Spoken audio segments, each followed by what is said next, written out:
Yun nga lang, iba-iba lang silang offices. Pag sinabi nating offices, may kanya-kanya silang mga trabaho, tungkulin. Binanggit ko nga kanina sa ating mga kasama, ang ama ang nagsugo sa anak. Tama? Sinong sinugo? Si Jesus. Pero ang naiwan sa atin sino? Ang banal na Espiritu.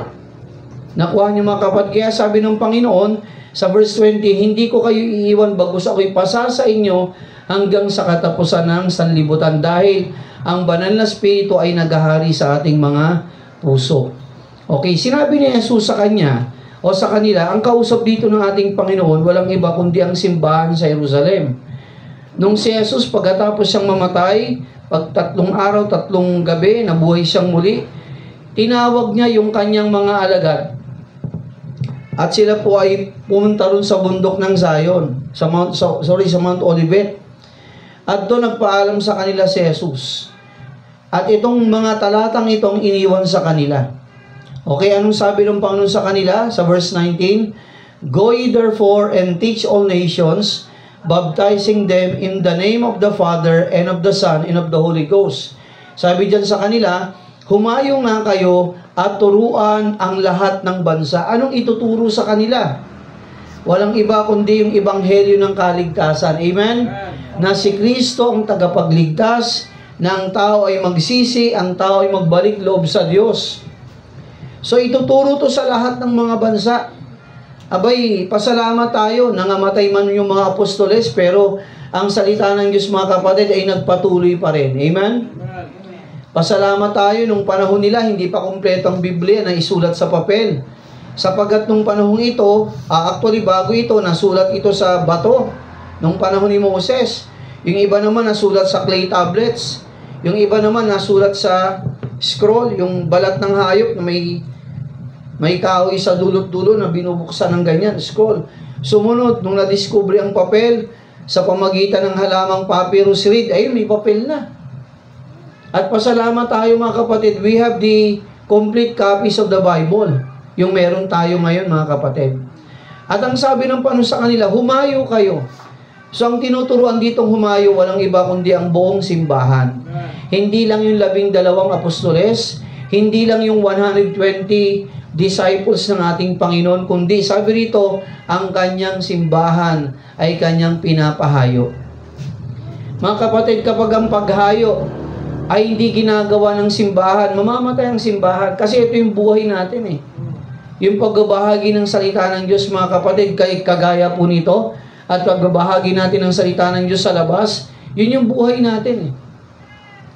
Hindi po tayo nanghihingi ng pera sa bus, tama? Hindi tayo nanghihingi ng pera sa palengke, sapagkat hindi po yung tinuturo sa atin ng Biblia. May tamang lugar para doon, na magbigay ka ng offering mo, o dito sa simbahan. Hindi kung saan-saan na para ka nanlilimos. At ang ating tinuturo mga kapatid ay katotohanan. Samantalang yung nagpipreach yan sa labas, mga kapatid, pakinggan mo parang tama, no? John 3:16 ang gamit. Pero sa bandang dulo, wala lang, hanggang ganun lang. Pagkatapos ng mamigay po kayo, abuloy po, offering po, hindi. Hindi mo marinig sa kanila yung ang tao ay magsisi, sapagkat napapahamak sa impyerno, kailangan nila si Kristo. Walang ganun, pakinggan nyo. Dami ko na napakinggan ng ngaral sa bus. Nakakalungkot lang mga kapatid, ang kanilang daladala ay walang saysay. Pero mga kapatid, tayo bilang Baptist, alam natin yung ating tayo, amen? Yung ating tindig. At alam natin kung ano yung ating pinapangaral para sa kaliligtas ng maraming tao. So, pasalamat tayo, hindi lang sa ating bansa, mula sa ating tahanan, papalabas, kapitbahay, sa trabaho, sa eskwelahan, hanggang sa iba't ibang parte ng mundo. Katuwang natin dyan yung mga picture dun sa likod. Yung ating mga missionaries local at ang ating mga missionaries abroad. Hindi man tayo makarating sa Bicol, hindi man tayo makarating sa Aklan, sa iba't ibang panig ng Pilipinas, hindi man tayo makarating mga kapatid sa ibang bansa, pero praise the Lord, amen? Meron tayong mga kapatirang missionaries na tinutulungan upang ebanghelyo ng kaligtasan ay umabot sa iba't ibang parte ng mundo. At actually, kahit nga rin tayo, pwede ngayon magbahagi using social media. Nakuha niyo po mga kapatid? So, walang imposible Sa ngayon, actually, lalo na sa pagbabahagi ng salita ng Diyos, marami kang medium na magagamit eh. Number 1 yung social media. Di ba, pag nag-post ka sa FB, marami makakakita niyan kahit pa sa ibang bansa eh. So mga kapatid, hindi excuse na sasabihin ng tao, ay hindi kami nakarinig. Hindi namin kilala si Kristo. Alam niyo ba sa bansa ba to na, hindi ko alam kung sa Switzerland yun, sa Poland, o somewhere in America, na doon, hindi nila kilala ang pangalang Jesus. Pero ang Coca-Cola, kilalang kilala ng mga tao. Pag sinabi mong Coke, kilala nila yan. Pero yung pangalang Jesus Christ, hindi nila kilala. Nakakalungkot. Nakakalungkot po mga kapatid. Kaya nga, sabi rito, bilang simbahan tayo po inutusan ng Diyos na humayo at turuan ang bawat bansa. Abay, who knows, hindi natin dito sa atin, hindi natin alam.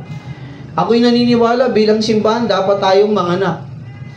Nakuha po mga kapatid, parang sa tao, lalo pat sa babae, dapat nanganganak ang simbahan.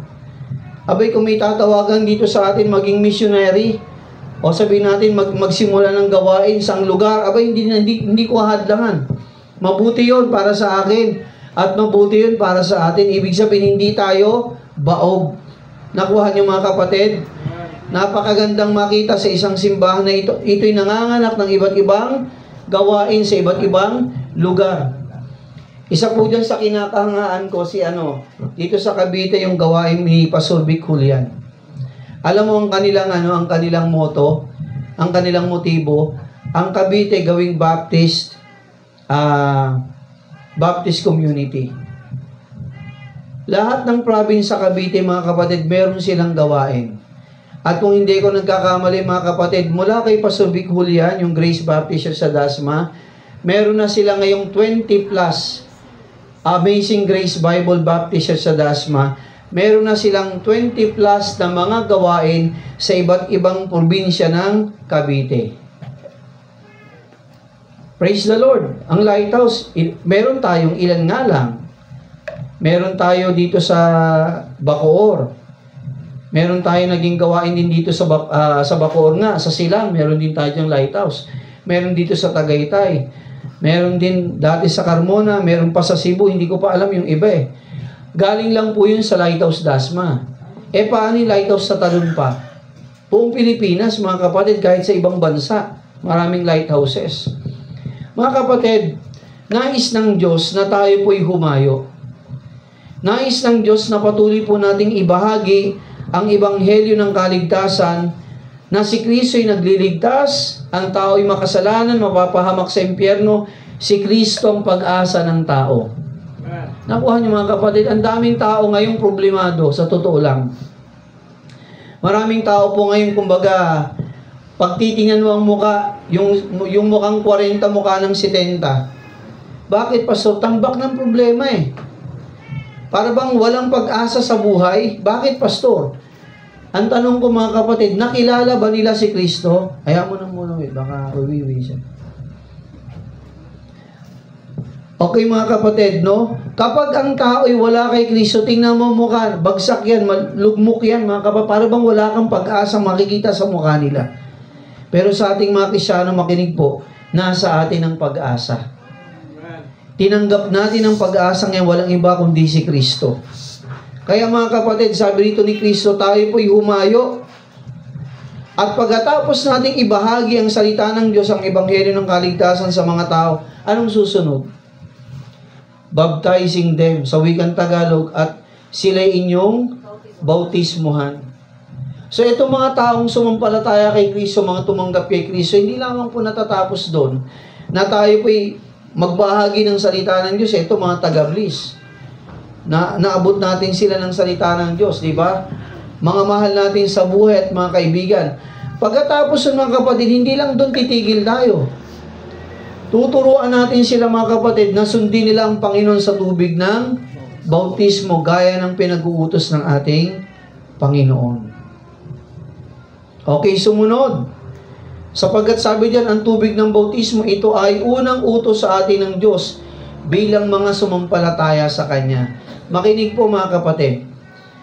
Sabi ko sa inyo, sa isang hagdan, kung ikaw ay aakyat, may unang hakbang, tama? Unang bahagdan, pangalawang bahagdan, pangatlo, pang-apat, pang-lima. Hindi ka pwedeng umakyat ka agad sa pangatlo, tama? At hakbang ka ng pang-apat, mauulog ka, matatapilok ka.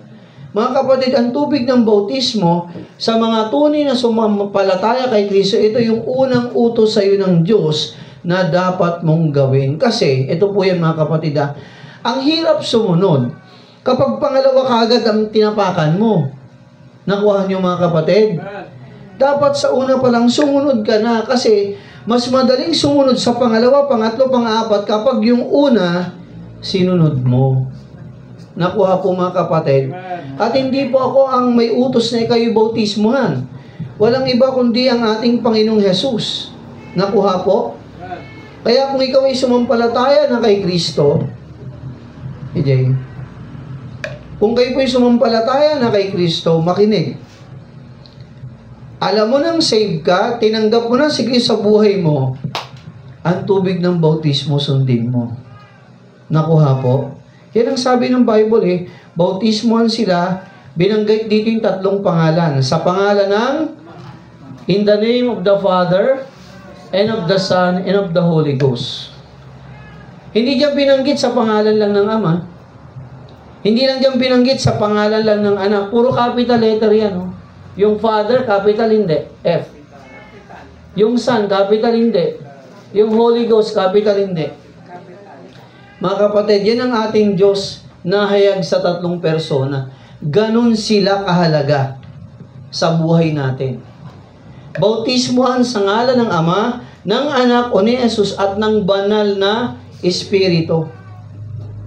Nakuha niyo mga kapatid, dyan nakita natin yung Trinity. Isang Diyos na hayag sa tatlong persona.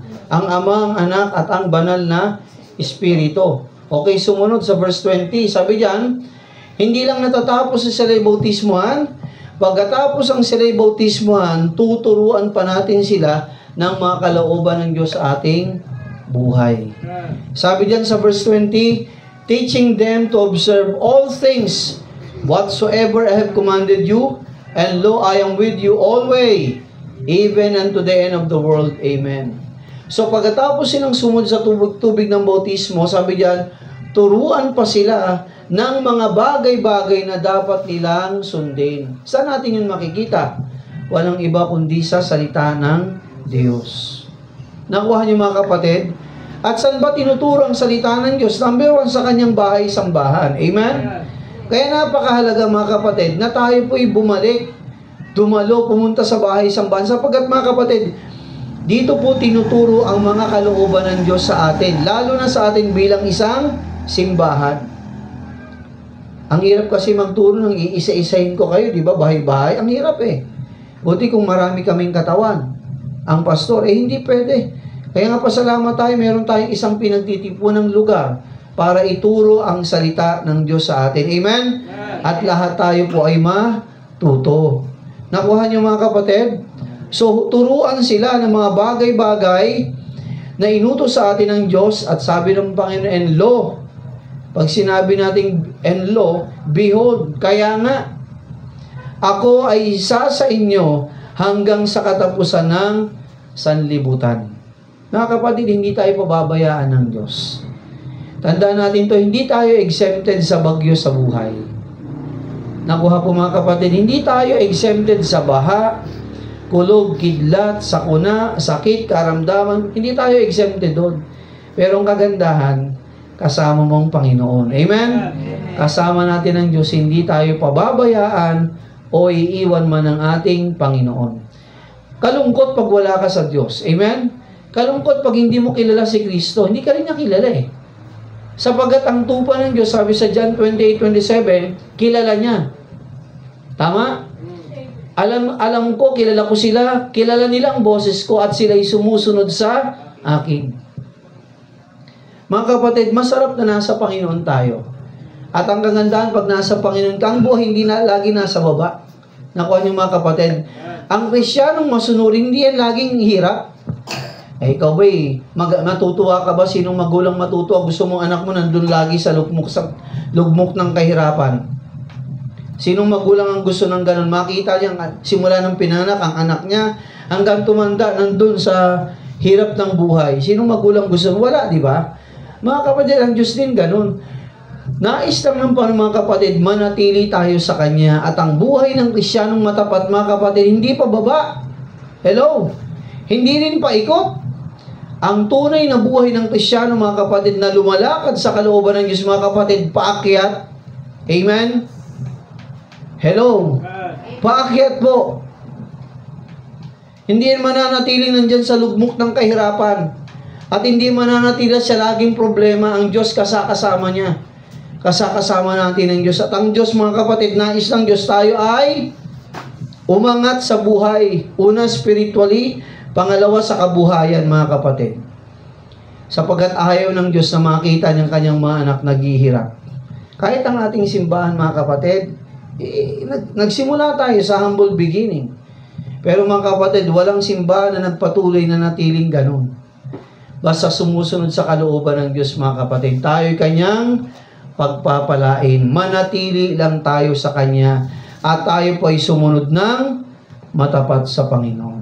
Nakikinig ba kayo dyan sa likod, Dashers? Makinig ha. Okay, dito tayo sa ating pag-uusapan. Nais ng Diyos, mga kapatid, na huwag nating kalimutan ang trabaho natin bilang isang simbahan. Bilang mga simbahan ni Cristo, sapagkat hindi lamang tayo ang Baptist Church, napakarami.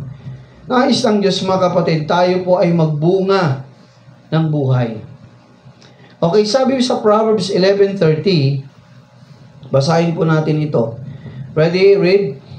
The fruit of the righteous is a tree of life, and he that winneth souls is wise. Sa Tagalog, ang bunga ng matuwid ay punong kahoy ng buhay, at siyang pantas o matalino ay humihikayat ng mga kaluluwa. Mga kapatid, ang trabaho natin, mga kapatid, mag-soul winning. Amen? Humayo. Ako'y naniniwala, mga kapatid, ang simbahang humahayo ay buhay. Amen. Hello? Ang simbahang may paghayo, mga kapatid, may pagkilos ay buhay. Pero kung ang simbahan walang ginagawa sa ating Panginoon, mamamatay yan. Nakuha niyo, mga kapatid, ganyan po ang nangyari sa mga naunang simbahan sa atin. Sa Amerika, mga kapatid, nakakalungkot, no? Kalalaki ng mga simbahan. Meron pa nga doong simbahan, kala mo, gamol kalaki. Meron ako napanood sa YouTube, ang ganda eh. Kumbaga yung auditorium nila, siguro, nakapasok na kayo sa sinihan, sa cinema, siguro merong auditorium na 4 na ganong kalaki. Tapos napanood ko sa bandang dulo ng balita, mga kapatid, nakakalungkot. Giniba. Yung dating napakalawak ng parking, parang SM ang dating dahil ang dami nagpa-park ng mga sakyan, bigla nawala. Bigla silang naglaho. Nakakalungkot. Mga kapatid, ayaw ng Diyos na tayo po'y manatiling stagnant bilang simbahan. Amen? At ayaw ng Diyos, makinig, bilang Kristiyano, manatili kang stagnant. Pag sinabing stagnant, nandiyan ka lang, wala kang ginagawa. Ayaw din ng Diyos na nakaupo ka lang dyan sa upuan at wala kang ginagawang paglilingkod sa labas sa Panginoon. Ayaw ng Diyos, mga kapatid, hindi tayo humayo. Kaya ang utos kanina, go, ye therefore, humayo kayo. Nakuha niyo, sapagkat nais ng Diyos tayo po ay magbunga ng mga kaluluwa, mga tao. Nais ng Diyos, mga kapatid, tayo'y maging puno ng buhay. Yung puno ng buhay, may buhay yan, namumunga yan, tama? At yung mga bunga yan, malalagag, magiging mga puno din. Mga kapatid, nais ng Diyos tayo po'y maging puno ng buhay. At sabi diyan, sino nga ba talaga ang pantas na mga tao? Sino nga ba talagang matatalinong tao? And he that winneth souls is wise. Sa Tagalog, at siyang pantas. Pag sinabing pantas, matalino, magaling, ekselente, ay humihikayat ng mga kaluluwa kay Kristo. Mga kapatid, listen. Pag tayo po'y umakyat sa langit, ano bang tatanungin sa atin ng Diyos? Graduate ka ba ng college? Naging doktor ka ba nung nasa lupa ka? Yung ba tatanungin ng Diyos sa atin? Naging manager ka ba? Naging magaling ka bang sundalo? Naging magaling ka bang pulis? Professional ka ba? Mga kapatid, hindi yun ang itatanong sa atin ng Diyos. Ang tatanungin sa atin ng Diyos, ikaw ba'y naghikayat ng kaluluwa para sa akin? Hello? Anong nagawa mo sa akin? May mga tao bang nabago ng buhay mo? Sa patotoo mo, may mga tao bang nadala ka sa akin? Yun ang tatanungin ng Diyos, hindi kung anong tinapos mo sa buhay. Hindi kung anong yaman nating sa buhay tinanggap nung tayo po'y nabubuhay pa. Okay yan dito sa lupa, pero huwag natin kakalimutan, listen mga kapatid, bilang Kristiyano, meron po tayong tungkulin. Amen? Amen. Ang humayo, hello? Amen. Ibahagi ang salita ng Diyos sa maraming tao. Paano ka binago ni Kristo? Ibahagi mo rin yun sa iba.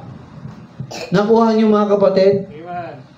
Yun yung bukang ihaharap natin sa Diyos eh. Ano ang ginawa mo pa sa ngalan ng Panginoon? May mga kaluluwa ka bang nadala sa akin? Mga kapatid, yun ang tunay na matalino, hindi yung matalino ka lang sa academics. Magaling ka sa klase, nag-magna cum laude ka, summa cum laude ka, may karangalan ka, pero wala ka namang ginawa sa eskwelahan para makakilala ang mga tao doon kay Kristo. Wala ka namang ginawang, hindi ka man lang nag-share ng gospel sa mga kasama mo sa trabaho. Hindi ka man lang nag-share ng gospel, nag-abot man lang ng mga tracts sa mga wala pa sa Panginoon. Mga kapatid, napakarami ng tracts natin dyan. Humingi kayo mamaya bago kayo umalis. Mabubulok lang, kakainin lang yan ng insekto at mga ipis. Baka naman pati pagbibigay ng tracts, ikinakahiya pa natin. Mga kapatid, kung halimbawa, yung tao kayo nag-imbita sa akin sa church, kinahiya niya akong nahihiya ako, hindi ko naman kilala si Norman. Hindi ko naman kaklose si Norman. Nahihiya akong imbitan, wag na. Binigyan ako ng tracts eh. Babasahin para sa'yo. Isipin mo kung kinahiya niya, nilagay niya lang sa busat. Hindi niya ako binigyan ng tracts. At hindi niya sinabihan man, pumunta ka sa lighthouse. Paano kung kinahiya niya yung mga kapatid? Nakilala ko rin kaya si Kristo. O halimbawa yung sa inyo po, sa bawat isa sa atin, yung nagbahagi, kumatok sa bahay nyo, minsan nagbahagi ng salita ng Diyos, nagbigay marahil ng babasahin, nagkwento sa inyo patungkol kay Kristo, paano siya binago ng buhay. Kung sila kayo'y nahiya, nakakilala kaya tayo kay Kristo? Mga kapatid, siguro kung nahiya yung taong yun na nagbahagi sa akin ng salita ng Diyos, baka siguro adik ako ngayon, pasensya na. Baka siguro mga kapatid, nasa kulungan na ako ngayon marahil. Walang direksyon ng buhay ko, walang pagbabago. Lalo ko sigurong nalugmok sa kasamaan, sa putik ng kasalanan. Pero salamat, may mga Kristiyanong hindi ikinahiya ang Ebanghelyo ni Kristo. Amen? Okay. Basahin natin ito sa Matthew 10, verse 32 and 33. Dapat ba nating ikahiya ang Ebanghelyo ni Kristo? Okay, anong sabi ng Panginoon? Okay, buksan niyo pong inyong mga Biblia sa Matthew chapter 10, verse 32 and 33. Paso, dapat ba nating ikahiya si Kristo? Ayan, sasagutin tayo ng Biblia. Matthew chapter 10, verse 32 and 33. Okay, basahin natin sabay-sabay. Ay, ba't Matthew 22? Matthew chapter 10. Okay. Anong sabi po rito ng ating Panginoon? Okay, verse 32-33, basahin po natin.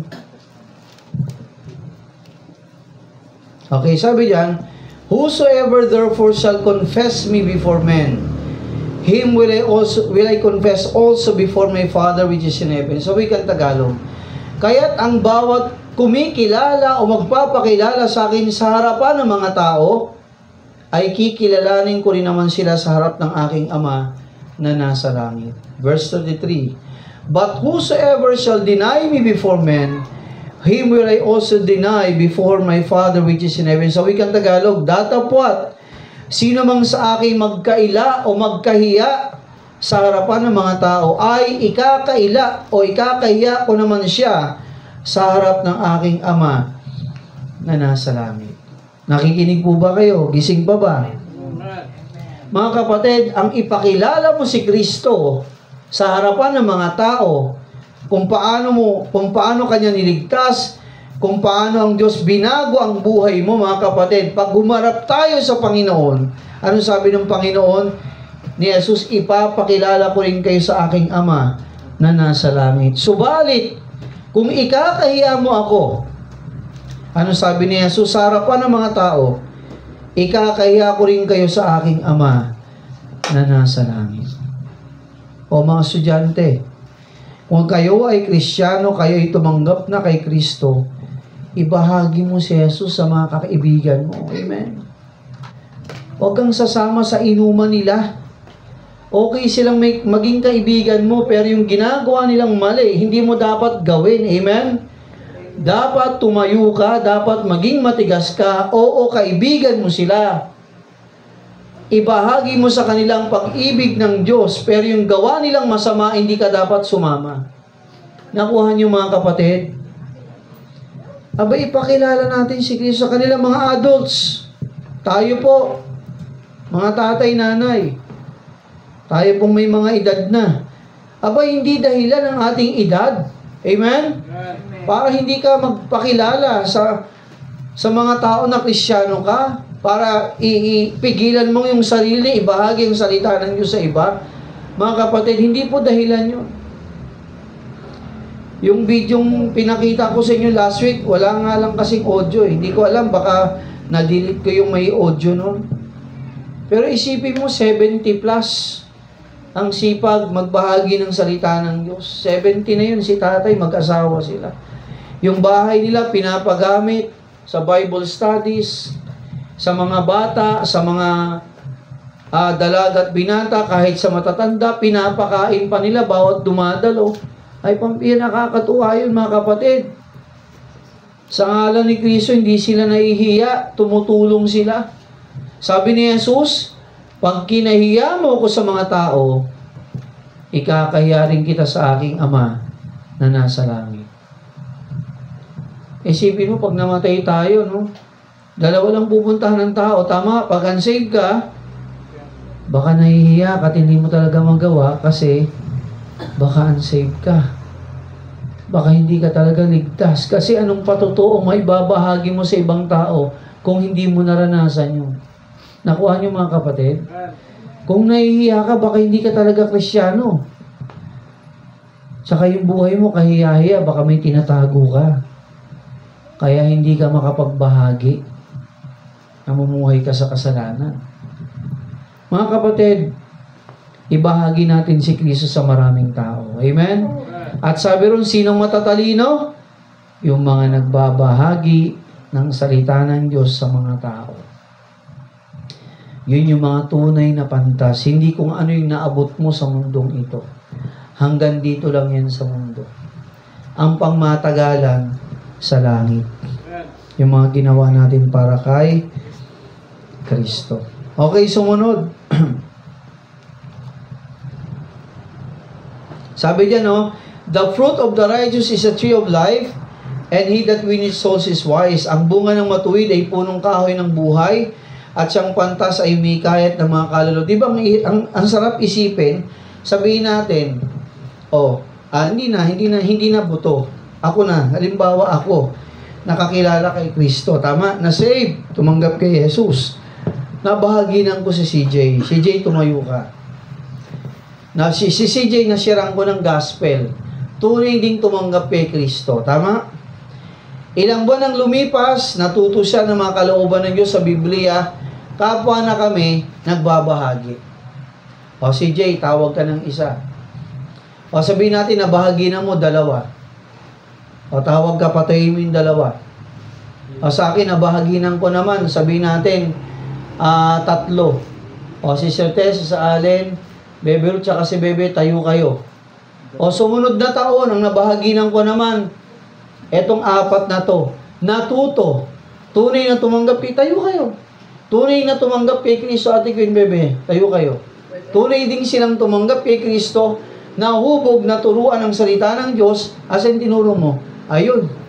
Ganon din si CJ. Okay. Ito namang nadala namin, sumama rin. Nagbabahagi na rin ng salita ng Diyos. Okay, Russell, ilan ang gusto mong nabahagi na mo dyan na nagpatuloy? Tumawag ka ng ilan? Ay, hindi, huwag mong suluhin. Lahating kita dyan. Yung ano ba, yung achievable naman, hindi yung biglain, yung lahat ng sobra ka. Dinaig mo naman si Pastor. Hindi, yung magbilang ka lang ng ilan. Yung makatotohanan naman, o sige, o Daniel, Jason, Matt, tayo kayo. Tsaka kayong 3 nakapula. Nasiran kayo ni Russell. Dami, pambira, 5 ka agad. O well, ikaw, nabahagi na mo itong, sabihin natin si Kuya Ariel, tsaka si Alden, tayo kayo din. O nabahagi na nila si Sir Tess, si Manikita, ni Bibe, Becca, tayo kay Bex. Okay, ilang buwan ang lumipas, naturuan na namin sila, tama? Sila rin ay mga soul winner na nagbabahagi na rin. Okay, ngayon, kami humayo uli. At kayo, Brother Manuel, Sister Belinda, Brother Elmer, tayo kayo lahat. Sister Belen, Sister Beng, tayo kayo. Nabahaginan din kayo nila. Tayo po, huwag kayo mahiya. Baka may pigsa kayo sa puwet. Joke lang. O baka may rayuma. tayo po lang tayo dito para exercise tayo. O makinig mga kapatid Isipin nyo to mga kapatid. Mga kapatid, taon lang. Kung lahat tayo magiging soul winner, sa kapangyarihan ba natin, kaya tayo nadagdagan ng mga kapatiran? Hindi. Sinunod lang natin ang Diyos, di ba? Kapangyarihan ng Diyos ang kumilos sa puso ng mga tao. Ano na lang, ito naman, nahiya ako. Nahiya ako magbahagi ng salita ng Diyos. Nahiya akong ibahagi ang mga tracts. Nahiya ako, kinaya ako si Kristo. Nadalo ko ba si CJ? O CJ, tayo ka, sa iya ko, hindi kita binagi ng salita ng Diyos. Okay, sa iya rin ni CJ, yung kaiyan ko, nahiya rin itong nadala ko. O, upo na kayo. Upo na po tayong lahat. O, anong magagawa natin kay Kristo kung ikakaya natin siya? Pasalamat tayo, may mga Kristiyano na hindi ikinahiya si Kristo. Isipin mo yung kaklase ko ng college, ang sipag niya. 3 balik sa bahay, 3 Sabado. Pangatlong Sabado, nahuli niya ako. Bigyan kitang babasahin. Bukas, invite kita sa Lighthouse. Saan yung banda? Doon yun, tapat ng high school. Ganun ba? Sige. Simba muna ako sa Katoliko. Pagkatapos, takbo ko sa simbahan nyo. Pasalamat na lang, ginising ako ng Panginoon ng tanghali. Kasi yung hilang huling misa, 8 to 9, di ba? 6 to 7. First Mass, Second Mass, 7 to 8. Tapos 8 to 9, huling misa. Nagising ako alas 8. Maliligo ka pa. Ready na yung damit ko. Nakahanda na, nakaplansya na lahat Siyempre, maliligo ka. Lalakad ka, babiyahe ka pa. Pagdating ko rin sa Sacred Heart Area C, sabi ng pare, humayo kayo at blah blah blah. Sabi ko, tapos na. Alam mo, hindi na ako bumaba ng jeep. Nag-aalisan, pero narinig ko, di ba laki ng kanilang trompeta sa labas? Sabi ko, diretso na ako nun sa kaklase ko. Doon nga sa Lighthouse, Bible Baptist Dasma. Pagdating doon sa tapat ng high school area, hinanap ko. Sabi ko, maliit lang simbahan nila. Mas malapad pa to. Siguro layo, mula doon hanggang dito lang. Pero sabi ko, kakaiba yung simbahan na yun Wala pang tao nun, mag-uumpisa pa lang Sabi ko, merong kakaiba dito sa loob nito na payapa ka ba? Parang ang sarap pumupo at ang sarap makinig. Ayun na, Sunday school na. Yung tenga ko, para kang bukang-buka yung tenga ko. Ang sarap makinig talaga. Kinig na kinig ako kahit hindi ko maintindihan lahat. Tapos, may kumanta. Ang ganda ng kanta ng dalaga. Oras ng magbago, kaibigan. Parang pinapakita ng Diyos yung sarili ko. Ang dumi-dumi ko. Gusto ko magbago, hindi ko kaya. Hindi ko alam kung paano, pero gusto ko magbago. Doon pa lang sa kanta, oras ng magbago, kaibigan. Ngayon ang araw upang magpasya sa bandang dulo. Kung hindi mo makilala si Kristo, ay baka maiwan ka ng panahon. Dapat mong isipin ang buhay. Ay ganyan. Maglalaho ito kung hindi mo si Kristo makikilala. Sabi ko, gusto ko yun. Gusto ko mabago ako. Tapos si pastor nag-preach, magsisi ka, lumapit ka kay Kristo.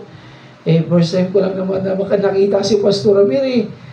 First time guest ako doon eh. Every time na si Pastor gumagano ng mata, feeling ko ako yung kilala niya eh. Sabi ko, parang kilala ko ni Pastor. Parang yung buhay ko, alam na alam niya.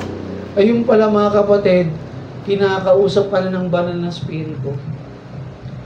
Bandang dulo ng preaching, sabi ni Pastor Ramir, kung nais mong mabago ang buhay mo, tanggapin mo sige sa buhay mo, lumapit ka sa Kanya. Gusto kong lumapit, pero nahihiya ako. Gusto kong lumapit, pero nahihiya ako. Pero pasalamat, may isang kabataan gumanon sa balikat ko. Alam mo, sabi niya sa akin, Brad, gusto mo rin bang tanggapin si Jesus sa buhay mo? Sabi ko, oo. Sabi niya, salika, samahan kita sa unan. Luhod ako dito sa unan. Doon ako, bagsak yung mata ko, luha. Tusok-tusok ako ng salita ng Diyos eh. Alam mo, pagkatapos nun, parang may nabunot na napakalaking pako na nakatarak sa dibdib ko.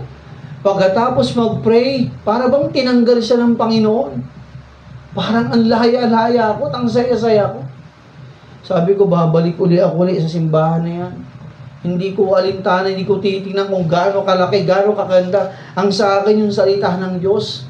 Napakasarap pakinggan, babalik ako. Isipin mo mga kapatid, kung nahiya yung kaklase ko, at alam mo ba, nung pagpasok ko sa lighthouse, tuwang-tuwa siya. Salamat nakarating na. Tuwang-tuwa siya. At syempre, lalo siyang natutuwa na nagpapatuloy yung kanyang nabahaginan sa Panginoon. Amen? Mga kapatid, sabi ni Apostol Pablo, ang kagalakan ko ay kayo. Kayong mga kapatirang Kristiyano. So mga kapatid, ang tunay na pantas, walang iba, kundi silang mga nagdadala ng kaluluwa kay Kristo. Amen? Amen. Kaya mga kapatid, nais ng Diyos tayo po'y maging pantas. Hindi lamang manatili tayo sa pagiging Kristiyano na walang ginagawa.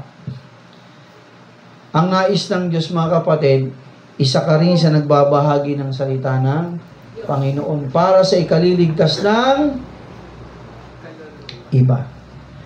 O as I close, ito po yung true to life story mga kapatid. Merong dalawang Kristiyano, miyembro ng simbahan, mga manggagawa sila. Araw ng paghayop, araw ng pagbabahagi ng salita ng Diyos. Sa kanilang pagbabahagi, so naghiwa-hiwalay na yung mga soul winner. Itong dalawang Kristiyanong ito, mga kabataan, may nakatok na curious sila, ang ganda ng bahay. Bukas yung gate, nakaawang, may tugtog na malakas sa loob ng bahay. Rinig nila may tao. So katok sila. Walang nabukas, walang nabukas. Katok sila. Sabi ng isa, baka wala talagang tao. Hindi, bukas may tugtog sa loob eh. Nilakasan ng katok mga kapatid. Muntik-muntika na silang tumigil. At lampasan yung bahay na yun mga kapatid. Sa kakakatok nila mga kapatid, may lumabas na isang tao. Yung mukha niya ay bagsak, pale yung mukha, problemado at iba pa. Binuksan. Nakabukas yung gate, tumanaw sa pintuan. Anong kailangan mo? Nandito po kami, ako po si ganito, diyan po kami sa church. Gusto lang po namin kayong ipanalangin at ibahagi ang pag-ibig ng Diyos sa inyo. So itong taong to, bagaman tahimik, sabi niya tuloy kayo. Pinatuloy sila sa sala. Alam mo anong nakita ng dalawang Kristiyano? Merong isang upuan sa gitna at may nakalambitin na lubid sa gitna ng sala. Lubid. Natanong nila, nung dalawang soul winner, dalawang Kristiyano, Kuya, para saan to? Doon na sinabi ng lalaki. Nilakasan ko yung tugtog ng bahay, yung tugtog sa loob ng bahay, para walang kapitbahay na mang-istorbo sa akin. Bakit? Actually, hindi ko kayo pinapansin kanina sa pagkakatok nyo kasi niready ko na yung lubid. At itong bangkong patong, magkapatong na bangko para sasampa na ako. Ipapasok ko ng ligo dun sa talit, ako'y magpabibigti na. Pero dahil sa katok kayo ng katok, inistorbo niyo ako. Hindi. Katok kayo ng katok, para bang may bumagabag sa puso't isipan ko na wag kong ituloy yung bala ko. At udyok sa akin ang sa isipan ko at sa puso ko, sabi ng boses, tumigil ka, buksan mo yung pintuan ng gate, buksan mo, puntahan mo yung tao. So natigilan siya, kunento niya. Magpapakamatay na ako. Pero salamat, dumating kayo. At itong dalawang lalaking to, binahagi nilang pag-ibig ng Diyos, mga kapatid, dun sa magpapakamatay na tao. At itong magpapakamatay na tao, mga kapatid, nagsisi at tunay na tumanggap at nakakilala kay Kristo. Nabago ang buhay, hindi niya pinatay ang kanyang sarili at nagpapatuloy na sa Panginoon, naglilingkod na rin. Amen? Isipin mo kung walang Kristiyanong kumatok, walang Kristiyanong nagbahagi, nandun pa rin siya sa lugmok na buhay. Amen? At baka mamaya nga, wala na siya. Mga kapatid, listen, ang tunay na matalino sa mundong ito, mga Kristiyanong humahayo. Amen? Mga Kristiyanong may pag-ibig sa kaluluwa. Mga kapatid, kung marahil dati natutunan mo na to, marahil dati ginagawa mo. Amen? Pero may mga pagkakataon na para bang nanlamig ka, para bang tinamad ka na, maraming dahilan, kesyo ganito, ganyan, busy pa so, busy. Walang katapusang kabisihan yan. Sabihin ko sa inyo. Pag nagdahilan ka, walang katapusang dahilan yan. Sumunod ka sa Panginoon. Sabi ni Jesus, sinong pantas? Yung mga humahayo. Yun yung tunay na matatalino sa mundong ito at sa harapan ng Diyos. Sabi ni Kristo, pag binahagi mo ko sa mga tao, ibabahagi rin, ipapakilala rin kita sa aking Ama na nasa langit. Pero pag tinanggi mo ko, ikinaya mo ko sa mga tao, ikakaya rin kita sa aking Ama na nasa langit. Kapatid, kung marami sa atin ng hina, tinamad, dahil sa kung ano-anong dahilan, mga kapatid, abay, baguhin natin ang ating mga kaisipan.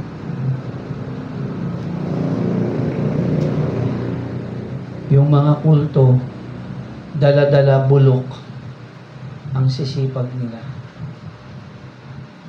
Mga bulok na produkto, bulok na buto, dala-dala nila, lason, masisipag sila. Kawig natin sila, maayos din manamit. Mga kapatid, tayong totoo, anong ginagawa natin? Ikaw na asin at liwanag ng sanlibutan, anong ginagawa natin? Tayo yung totoo eh. Nakuha niyo mga kapatid, anong ginagawa natin? Tayo pong lahat ay tumayo. Manalangin po tayo. Pero so stand, at tayo po'y manalangin. Tayo pong lahat ay umukot, pumikit. Aming Ama, Diyos naming banal, sa oras pong ito, Panginoon, kami po ay lumalapit at dumudulog sa iyong banal na presensya. O Panginoon, dalangin ko po bilang simbahan, kami patawarin sa mga pagkakataon na para bang nabaliwala namin, O Diyos, ang iyong mga kalooban, lalo na sa paghahayo, sa pagbabahagi ng iyong mga salita. Kami kahabagan mo, Panginoon. Patawarin mo kami, O Diyos, sa aming mga pagkukulang sa at mga pagkakasala. Panginoon, nakita po namin sa umagang ito ang iyong mga kalooban at ang iyong mga salita na dapat po kami patuloy na humayo.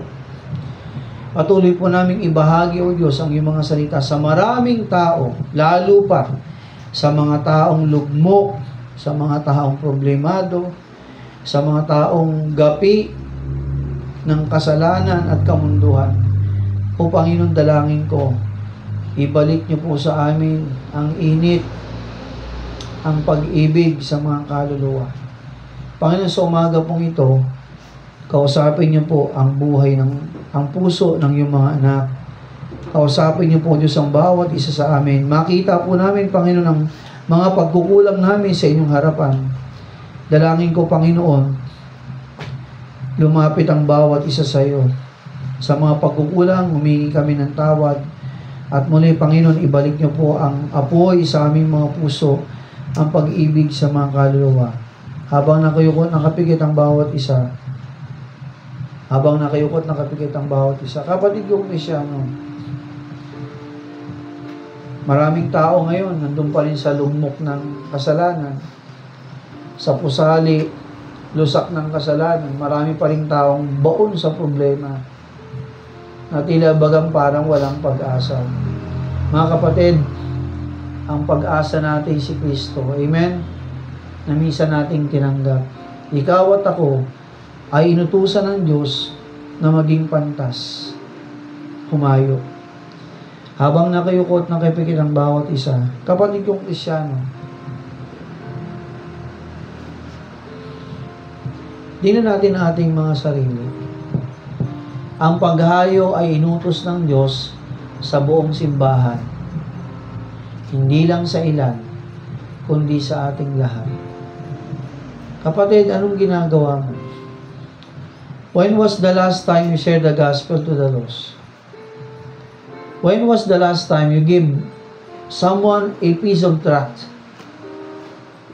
upang mabasa nila ang salita ng Diyos at makakilala sila kay Kristo? Kailan mo yung huling ginawa? When was that? Kapatid, ang makakasagot niyan ikaw. Sa umaga mong ito, kung nakita mong yung sarili may pagkukulang sa harapan ng Diyos, humingi tayo ng tawad. Lumapit ka sa Panginoon. Humingi tayo ng sorry sa Panginoon. Pagkatapos mo nating humingi ng tawad, sabihin mo sa Panginoon, Lord, ibalik niyo po sa akin ang alab sa pag-ibig sa mga kaluluwa. Ang alab na sila po'y mabahaginan ko ng iyong mga salita upang hindi sila mapahamak sa apoy ng impyerno. Kapatid kong Kristyano, malapit nang bumalik si Kristo. Anong ating ginagawa? Young people ka. Adult tayo ng ating ginagawa. Huwag naman sana na ibang bagay ang ginagawa mo, imbis na mahalaga, ibang bagay ang ating ginagawa. At ang masaklap nito, sala ang ating ginagawa. Ayusin natin ang ating mga sarili sa Panginoon. Lahat po'y pumikit at sumuko, habang nakayukot nakapikit ang bawat isa. Sa mga panauhin namin dito, bata ka man matanda, si Kristo ba'y kilala mo na sa iyong buhay? Si Kristo ba'y tinanggap mo na sa iyong puso bilang iyong Panginoong tagapagligtas? Kung hindi pa, nais kong sabihin sa iyo, mahal ka ng Diyos. Nais ng Diyos, makilala mo si Kristo sa iyong puso. Nais ng Diyos, pagbuksan mo siya sa iyong buhay. Habang nakayukot nakapikit, si Kristo ba'y tinanggap mo na sa iyong puso? Si Kristo ba'y nasa iyo na? Ikaw ba'y ligtas na? Abay, kung hindi pa, ito yung pagkakataon na pagbuksan mo si Jesus sa iyong buhay bilang kabataan, bilang adult. Siya'y tanggapin mo sa iyong buhay bilang iyong Panginoon tagapagligtas. Bakit? Kasi kung hindi, mapapahamak ang iyong kaluluwa sa apoy ng impyerno. Sa office. Sinong dapat? Hindi, doon na sa office. Sige, salvation.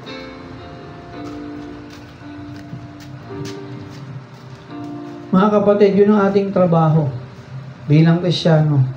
Ibahagi ang mabuting ebanghelyo ng kaligtasan sa maraming tao. Yun yung pinakamahalagang regalo na pwede nating maibigay sa mga tao. Na makilala rin nila si Kristo sa kanilang puso bilang kanilang Panginoong tagapagligtas. Tayo po'y manalangin. Aming Ama, Diyos naming banal at dakila, bilang simbahan, kami po'y lumalapit sa iyo. Humihingi ng tawad sa aming mga pagkukulang at mga pagkakasala. Patawarin mo kami, O Diyos. Kami po, Panginoon, iyong kahabagan. Dalangin ko, Panginoon, muli mong ibalik sa amin, O Diyos, ang init sa pagbabahagi ng iyong mga salita, ang pag-ibig sa mga tao at sa mga kaluluwa, ang malasakit na hindi po sila mapahamak, Panginoon, sa apoy ng impyerno. Dalangin ko, Panginoon, kami po'y patawarin. At salamat po sa mga paalala mo sa amin. Purihin kang muli sa ngalan ni Jesus. Amen. Okay, tayo pong lahat ay dumilat at maupo. So mga kapatid, yun yung trabaho natin. Ibahagi ang salita ng Diyos sa maraming tao.